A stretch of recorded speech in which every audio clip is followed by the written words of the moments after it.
Last time నువ్వు మరి రీతికి సపోర్ట్ చేయండి అని చెప్పాను, మీరు ప్రామిస్ చేస్తారు కాబట్టి. లాస్ట్ టైం కదా, లాస్ట్ టైం కదా. ఇప్పుడు నాకు సపోర్టే రాదు Bigg Boss. Last time captaincy టాస్క్లో.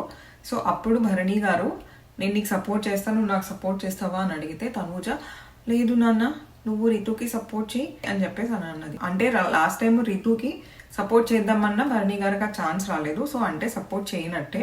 సో ఈసారి సపోర్ట్ చేద్దామా అని అనుకున్నట్టున్నారు. వెళ్ళి Bharani garu తనూజతో last time రితుకి support అని అనేసరికి వెంటనే అది లాస్ట్ టైం కదా అని అంటుంది. అప్పుడు నువ్వు రితుకి సపోర్ట్ చేయమన్నది నిజమా, లేకపోతే ఇప్పుడు నువ్వు అవకాశం వచ్చింది కాబట్టి నాకే సపోర్ట్ చేయాలన్నది నిజమా, నాకు అర్థం కాలేదు. సో మొత్తానికైతే నాకే సపోర్ట్ చేయండి అని చెప్పింది. రీతు వెళ్ళి భరణి గారిని అడుగుతుంది. భరణి గారు దానికి ఆయన ఏమంటున్నారు తెలుసా, తనుజ గోల్ చేసేస్తుందిరా బాబు అని చెప్పేసి అన్నారు. ఎంత భయపడుతున్నారో పాపం భరణి గారు.